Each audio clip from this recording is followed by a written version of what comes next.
kas dar? Galvoja, tie 11, nušvitę žmonės. Tai kaip negi jie rodo žmonėm nepagal, juk jie gerbia žmonės, myli.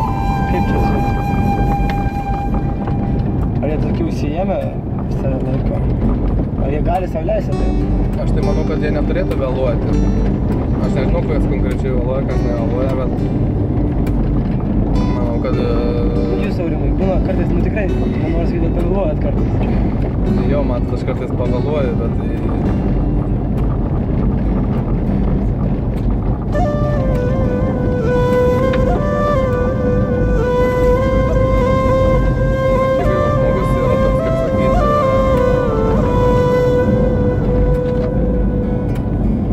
Kiekvienas žmogus turi savo stipriųjų pusių ir tokių silpnesnių pusių, tai va.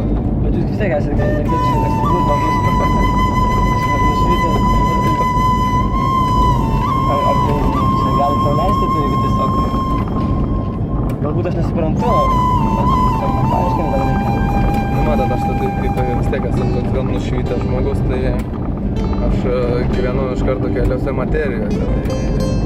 Aš kadangi jeigu vienoje materijoje per daug užsibūnu, tai man susikerta laiko juostas, tai tada dėl to aš sau leidžiu dar kartais ir ne tik leidžiu, tiesiog išeina pavėluoti, nes yra viena materija, kurioje laikas sukasi lėčiau, kada kur greičiau ir jeigu per daug užsibūni toje, kur laikas sukasi lėčiau ir grįžus staigiai į tą, kur laikas sukasi greičiau, kur jūs visi esate, ten aš staigiai pažiūriu tada į laikrodį ir pasirodo, kad jau laikas būna praėjęs. Tai vat reiktų iš tiesų man pačiam dar daugiau padirbėti su to materijom, abiemis laikais.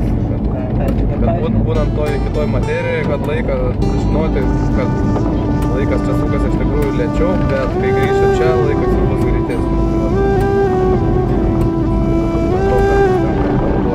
Tai gal kokia praktinė pamokėlė, kaip nevėluoti?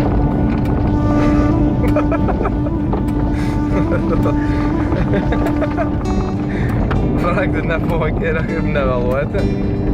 Tai manau, kad reikia nueiti anksčiau, negu reikia, pavyzdžiui, bent jau 10 minučių anksčiau nueiti. Aš žinau žmogų, kuris nusisuka atsisukęs laikrodžius 10 minučių atgal.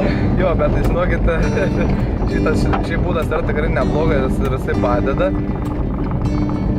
Bet jisai dar nėra toks 100% būdas. Nes tas žmogus jis jau žino, kad jau laikrodžiai yra atsukti. Ir jisai, kai žvilgteli laikrodį, tada pirmasis įspūdis jam tik šiek tiek duoda dar to, kad jau reikia eiti, pavyzdžiui. Bet tada antra mintis būna, sako, vyruti, kai čia ta laikrodis dar atsuktas, tu turi ekstra laiko, tu dar gali dar ilgiau kažką paveikti. Savo malonumą ir nueiti dar vėliau. Tai ta praktinė pamokėlė būtų ta, kad žmogus turi nueiti į vietą, jeigu jam ten reikia nueiti. Ne tuo laiku, kada jau yra tasai būtent susitikimas, o jis turi ten nueiti anksčiau ir ten palaukti.